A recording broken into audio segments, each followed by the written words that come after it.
Subscribe کیجئے KFA channel اور ساتھ میں بیل آئیکن کو بھی پریس کر دیجئے۔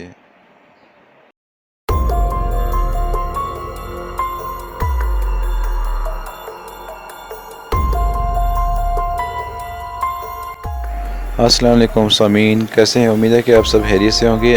آج ایک بار پھر میں اپنے چینل KFA کے ساتھ آپ کے سامنے حاضر خدمت ہوں۔ آج ایک بار پھر میں آپ کے لیے ایک نیا موضوع لے کے آیا ہوں جس کا نام ہے ارطغرل غازی۔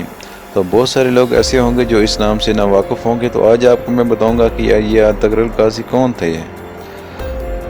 تو چلیں ویڈیو شروع کرتے ہیں۔ ارطغرل غازی خلافت عثمانیہ کے بانی ہیں۔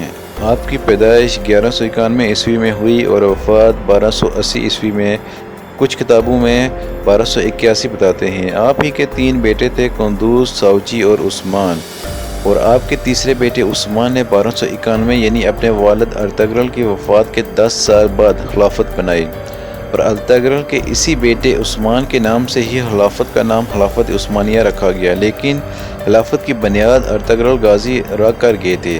اس کے بعد اسی خلافت نے 1291 عیسوی سے لے کر 1924 تک 600 سال تک ان ترکوں کی تلواروں نے امت مسلمہ کا دفاع کیا۔ اس کے ساتھ مسجد نبوی، گنبد خضرا اور مسجد حرام کی جدید تعمیر، سیدنا امیر حمزہ کا مزار، مکہ مکرمہ تک ایک عظیم الشان نہر، آقائے دو جہاں حضرت محمد صلی اللہ علیہ وسلم کے مزار پر انوار کے گرد سیسہ پلے دیوار، مکہ مکرمہ تک ٹرین منصوبہ جیسے عظیم کارنامے سر انجام دیے۔ ارطغرل غازی کا خاندان وسط ایشیا سے یہاں آباد تھا، اور ان کے جد امجد اوغوز خان کے 12 بیٹے تھے، جن سے یہ 12 قبیلے بنے، جن میں سے ایک یہ کائی قبیلہ تھا جس سے ارطغرل غازی تعلق رکھتا تھا۔ آپ کے والد کا نام سلیمان شاہ تھا۔ ارطغرل غازی کے 3 اور بھائی تھے، سارم، زواجان اور کلدارو۔ آپ کی والدہ کا نام خیمہ تھا۔ آپ کا قبیلہ سب سے پہلے وسط ایشیا سے ایران، پھر ایران سے اناطولیہ آئے تھے، منگولوں کے یلغار سے نمٹنے کے لیے، جہاں سلطان علاء الدین جو سلجوق سلطنت کے سلطان تھے، اور یہ سلجوق ترک سلطنت سلطان ایلپ ارسلان نے قائم کی تھی۔ 1071 میں بیزنٹائن کو بیٹل آف مینزیکرٹ میں عبرت ناک شکست دے کر، اور سلطان ایلپ ارسلان تاریخ کی بہت بڑی شخصیت تھی، اور اسی سلطنت کا آگے جا کے سلطان علاء الدین حصہ بنے تھے۔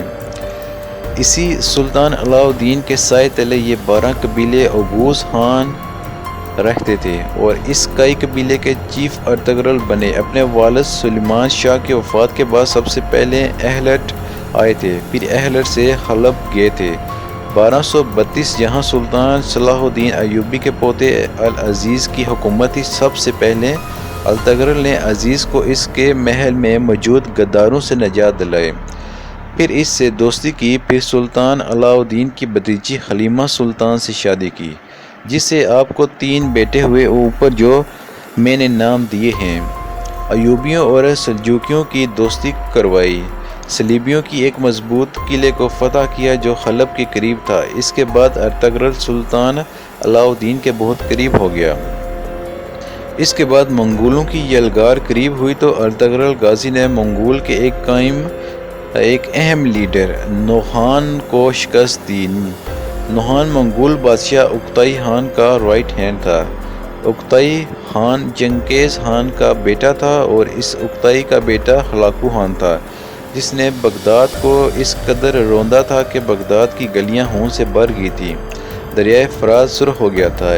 اسی نوخان کو شکست ارطغرل نے دی تھی، اور پھر ارطغرل غازی اپنے قبیلے کو لے کے سوگت آئے، بلکہ قسطنطنیہ کے قریب، اور پہلے وہاں بیزنٹائن کے ایک اہم قلعے کو فتح کیا، اور یہیں تمام ترک قبیلوں کو اکٹھا کیا، اور سلطان علاء الدین کے بعد آپ کے بیٹے غیاث الدین سلطان بن گئے۔ ان کی بیٹی کے ساتھ ہی عثمان کی شادی ہوئی۔ ایک جنگ میں سلطان غیاث الدین شہید ہو گئے تو عثمان غازی سلطان بن گئے، اور ان کی نسل سے جا کے سلطان محمد فاتح رخ تھے، جس نے 1453 میں جا کے قسطنطنیہ فتح کیا تھا، اور اسی پہ حضور صلی اللہ علیہ وسلم کی غیبی خبر پوری ہوئی۔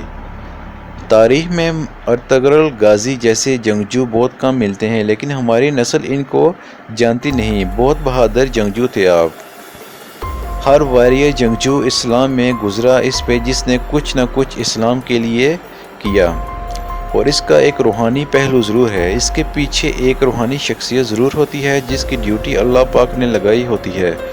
تاریخ اٹھا لیں، بھلے اسلام کے آغاز سے لے کے اب تک، آج بھی اگر کوئی اسلام کے لیے، امت مسلمان کے لیے کوئی ڈیوٹی کر رہا ہے تو اس کا روحانی پہلو بھی ضرور ہوگا۔ اس جنگجو ارطغرل غازی کے پیچھے اللہ پاک نے حضور صلی اللہ علیہ وسلم کے فیضان سے جس کی ڈیوٹی لگائی تھی وہ شیخ محی الدین ابن عربی روح تھے۔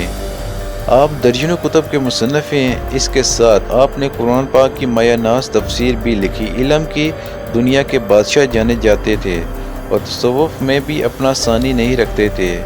جب اندلس سے ارطغرل غازی کی روحانی مدد کو پہنچے تھے، امام ابن العربی نے ارطغرل غازی کو 2 مرتبہ موت کے منہ سے نکالا اور ہر وقت ارطغرل کی روحانی مدد کرتے رہتے تھے۔